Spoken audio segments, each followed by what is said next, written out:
सबैजनालाई नमस्ते। आज चाहिँ अब आजको भ्लग अफिसियल्ली रूपमा स्टार्ट भइसकेको छ हैन। हामी चाहिँ आज अब यो R3 बाइक बनाउन जाँदैछौँ।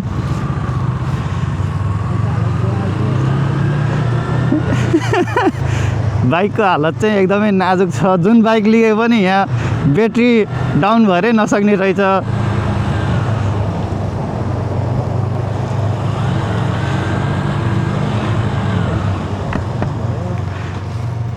जुन बाइक लिए पनि ब्याट्री चाहिँ डाउन नै हुन्छ।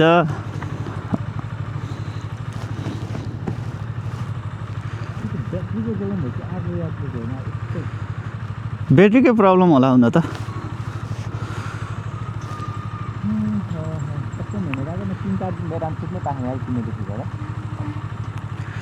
केही छैन, अब सुत्नुपर्छ झ्याम्म लाएर।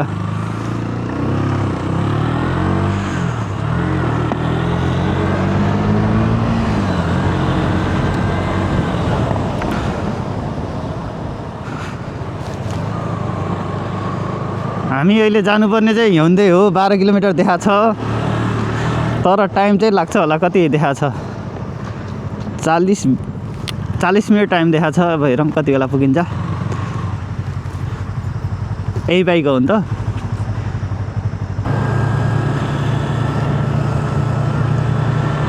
आज अब आइतबार त्यसले 10 बजे त खोल्छ होला सायद, खोल्न त पसल।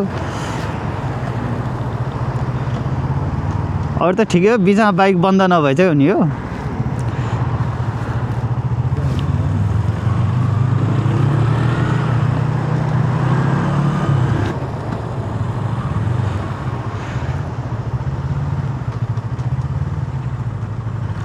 अरू त ठिकै छ। अनि त्यो उसको गऱ्यो नम्बर प्लेटहरूको कहिले गर्ने?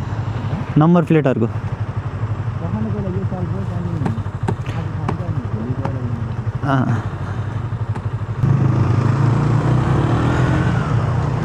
न्युट्रलमा राखेको थियो।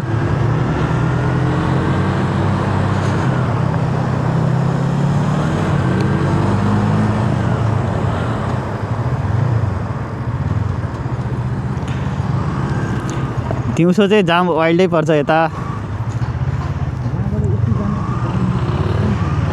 राति चाहिँ कस्तो आनन्द हुन्छ यही बाटोमा। बाटो खाली हुन्छ। दिउँसो त चलाउनै नसक्ने हुन्छ। अलिकति हिँड्यो लाइट बलिहाल्छ, अलिकति हिँड्यो लाइट बलिहाल्छ।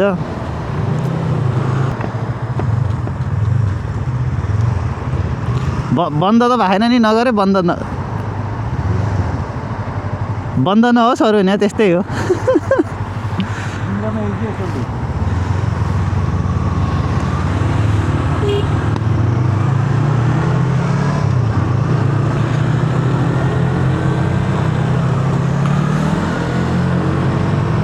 बाइक त देख्नमा त कस्तो बवाल देखिया छ नि।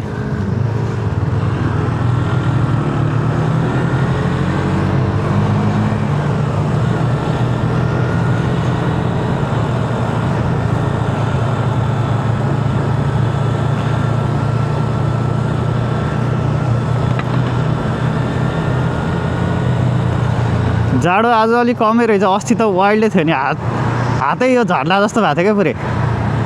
अस्ति राति गएको राइड होइन, हातै झर्ला जस्तो भएको थियो क्या यो अम्लाहरू सबै।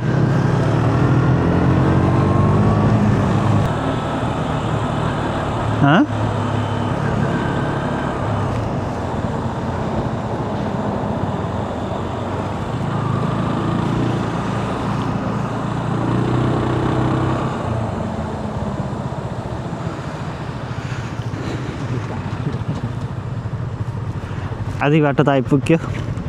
अझै 8 किलोमिटर छ नि त। टाढा छ क्या। बनाउनु त राम्रो बनाइदिन्छ।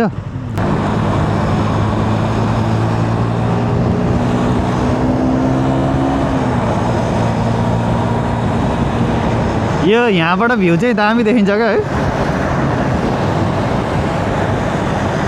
हामी यो माथि जान पाउनु भयो चाहिँ रमाइलो हुन्थ्यो होला क्या। काका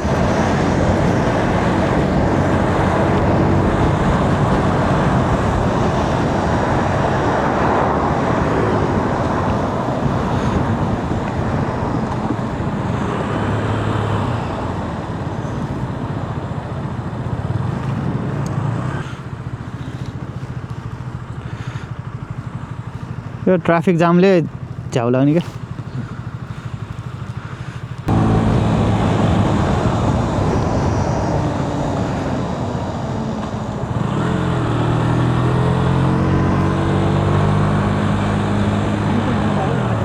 दिउँसो त वाइल्ड मजा नि, राति त अस्ति गएको होइन, जाडोले काटेर हातै झर्ला जस्तो भएको थियो क्या पुरै।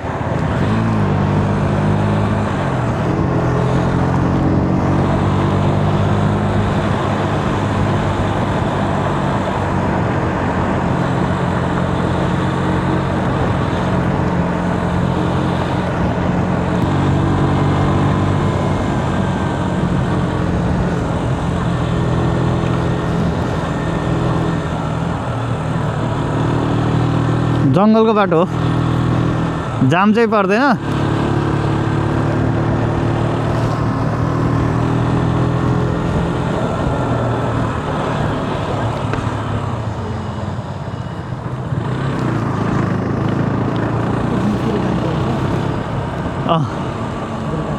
बिचभन्दा अलिक माथिपट्टि ठ्याक्कै।